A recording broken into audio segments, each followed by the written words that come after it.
Poonam Pandey cheat చేసిందా, జనాన్ని educate చేసిందా,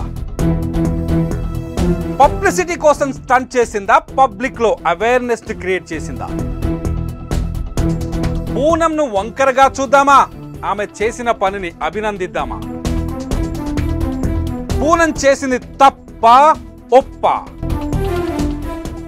అయ్య బాబోయ్, పూనం పాండే బతికే ఉందా, చచ్చిపోయిందని వచ్చిన వార్తలని అబద్ధాలా? ఈ పూనం ఇంతే. పూనమే కాదు, ఈ సినిమా వాళ్ళంతా ఇంతే.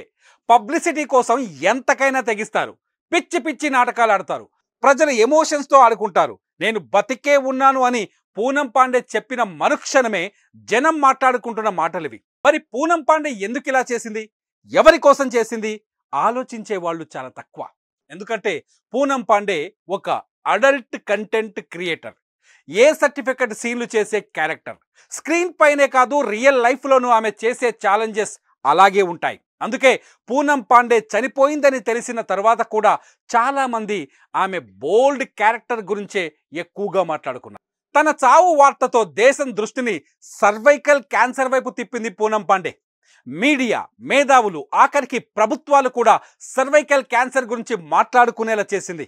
సర్వైకల్ క్యాన్సర్ మహిళలను ఎలా వెంటాడుతుందో సమాజం చర్చించేలా చేసింది. అవగాహన లేకపోవటం వల్ల, సర్వైకల్ క్యాన్సర్ గురించి తెలియకపోవటం వల్ల ప్రతి ఏడాది అనేక మంది మహిళలు ప్రాణాలు విడుస్తున్నారు, ఎంతో మంది చనిపోతున్నారు.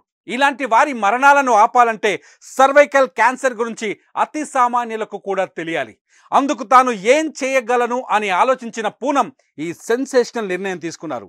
పూనం పాండే చనిపోయింది అనగానే మొత్తం దేశం ఆమె వైపు చూసింది.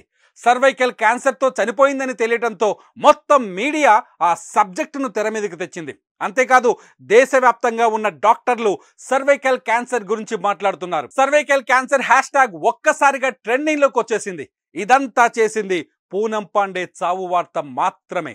అందుకే తను చనిపోయాననే ఒక ఫేక్ న్యూస్ ని స్ప్రెడ్ చేసింది పూనం. సర్వైకల్ క్యాన్సర్ తో దేశంలో ఏడాదికి 80,000 మంది చనిపోతున్నారు. క్యాన్సర్ రోగాలన్నింటిలో సర్వైకల్ క్యాన్సర్ తో చనిపోతున్న వారే ఎక్కువ మంది ఉన్నారు. 2022లో భారత్లో 123,907 మంది మహిళలు సర్వైకల్ క్యాన్సర్ బారిన పడితే అందులో 77,348 మంది ప్రాణాలు కోల్పోయారు.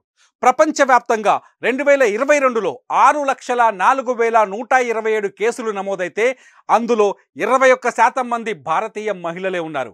తన మరణ వార్తతో సర్వైకల్ క్యాన్సర్ తీవ్రతను ప్రపంచానికి చాటింది పూనం పాండే. సర్వైకల్ క్యాన్సర్ పట్ల అవగాహన లేని వాళ్ళని తట్టి లేపింది.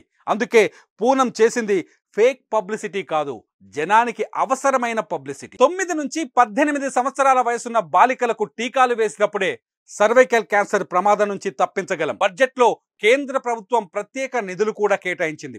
సర్వైకల్ క్యాన్సర్ కు సంబంధించిన టీకాలను కేంద్రం ఇప్పుడు ఫ్రీగా ఇస్తోంది.